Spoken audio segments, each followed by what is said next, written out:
nekkoon journée mondiale de la liberté de la presse leneen xew na ci mooy CDEPS bi nga jiite am na lu mu xaatim ak ADPME genre partenariat wala convention buñ ko mënee waxee noonu peut-être jëm ci gën a taxawu presse bi économiquement donc loolu peut-être jéego la bu positif mën nañ ko jàppee noonu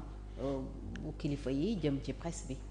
waaw xam nga comme ni ma la ko waxee woon sànq secteur la bu nga xam ne dafa nekk ci ndóol depuis Covid bi. Parce que n'importe quel autre secteur entreprise bu perte entre 70 et 90% de son chiffre d'affaires entreprise boobu daanaka elle n'existe plus waaw donc ñu ne nag il faut que état bi mun a dimbali la presse mais malheureusement nguuru président Bassirou Diomaye Diakhar Faye non seulement dimbaliwul la presse mais dafa gën a asphyxier la presse comme ni ma ko waxee sànq fiscalement et économiquement ñu ne ñun tamit nag il faut que ñu xalaat naka la ñuy def pour am yeneen moyen mu am organisme bu nga xam ne mu ngi tudd ADPME moom mooy jàppale les petites et moyennes entreprises moom dafa am ay fonds yu nga xam ne fonds Banque mondiale la à travers le fonds le programme ETER ak fonds Banque africaine de développement à travers le programme PACE donc ñu ne nañu jublu comme moom organisme indépendant la te du xaalisu Sénégal la yor xaalisu Banque mondiale ak xaalisu BAD ak yeneen sax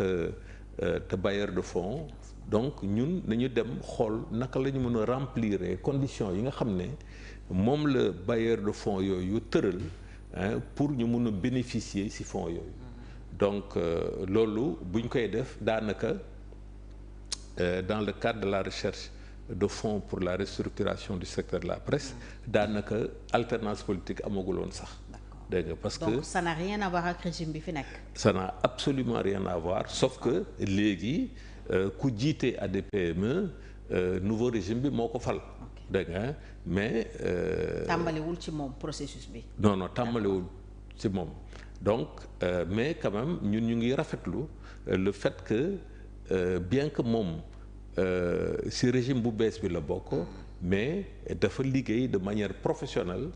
bañ a def ay considérations politiques ou idéologiques dégg nga mais les critères yi nga xam ne moom la institution am tëral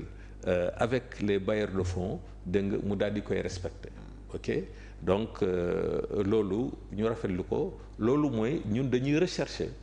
bépp structure bu nga xam ne dinañu mën a dimbali pour ndóol bi nga xam ne moom la secteur de la presse nekk pour que ndóol boobu au moins ñu mun ko atténuer yemuñu fii rek ñu ngi fexe ba ñu créer benn fonds de développement privé de la presse dem waxtaan par exemple ak Union européenne waxtaan ak Union africaine waxtaan ak UEMOA waxtaan avec des pays comme France Allemagne et cetera pour ñu dugal xaalis dégg nga dans le cadre de ce fonds-là pour que fonds boobu mu bañ a nekk ay critères politiques. comme aide à la presse bi nga xam ne tey voilà comme fonds d'appui de développement de la presse. Est-ce que seen doxalin bi mën nañ ci comprendre ne peut-être da ngeen di dummóoyu ce fonds d'appui là bu état bu Sénégal di joxe wala da ngeen jàpp ne mënatu leen ci compter ndax li amoon 2024.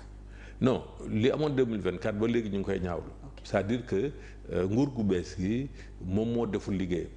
dégg nga denc xaalis bi nga xam ne daf ko war a séddale aux entreprises de presse ngir leur mission de service public fonds bi du Diomaye moo ko moom du Pastef moo ko moom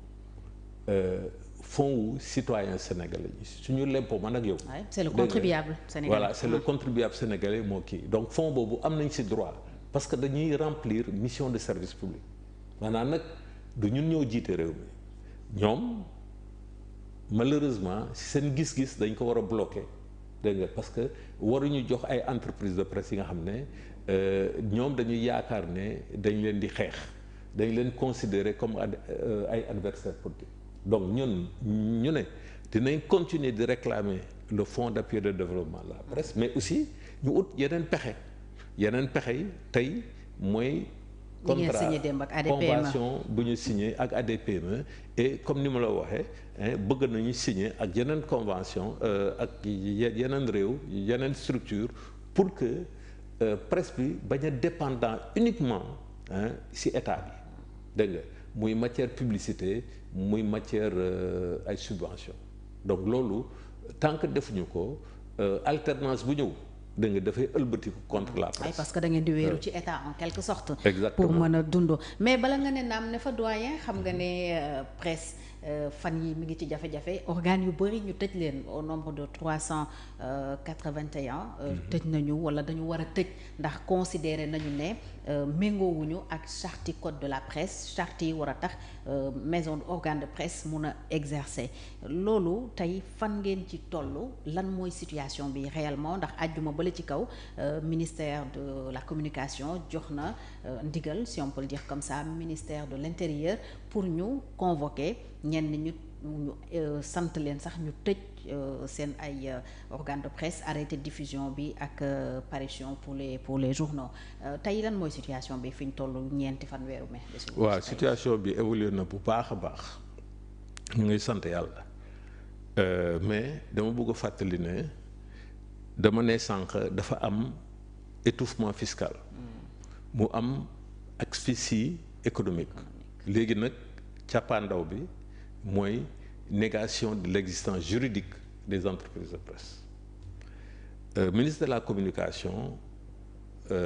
am na ay jéego yu bari yi nga xam ne daf ko def te méngoowul ak yoon bu njëkk bi mooy dafa ne moom dafay diffuser une liste de médias officiellement reconnus mu génnee listam ca njëlbeen ba mu am coow lu bare mu ne dina génnee deuxième liste bu nga xam ne médias dits conformes au code de la presse kooku ce sont les allégations du ministre de la communication et bi mu génnee deuxième liste bi mu am ay entreprise de presse yu bari yi nga xam ne ñoom sax ñu ne dañuy génn Sénégal dem liggéey feneen parce que dégg nañ ko donc ñu réintégrer la mais réintégration bi nekkul sur la base d'un document officiel les concernés la presse en ligne en l'occurrence dégg nga moom moo def bataaxal ne am na 8 sites d'information yi nga xam ne réintégré nañ mais ba léegi ministre de la communication génneewul la liste bu nga xam ne mooy liste définitive en réalité bu génnee woon liste boobu si la ñuy mën a wax ne moom ay médias yu mu reconnaître comme conforme ak médias yu mu reconnaîtrewul comme conforme en réalité problème bi mooy lan mooy en aucun cas ministre bi warul wax kan moo am le droit d'exister au Sénégal comme média kan moo conforme wala conformul au code de la presse conformité au code de la presse boobu sax vraiment ay allégation la c'est-à-dire que moom dafa jël ne affaire yi nii la war a nekk te méngoowul ak yoon. kon xalaatu boppam la. parce que code de la presse lu mu wax mooy boo dee média de la presse écrite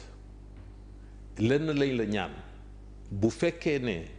da nga bëgg am yenn avantage nga enregistré wu auprès du ministère de la communication yeneen médias audiovisuels yi ñoom dañu am processus de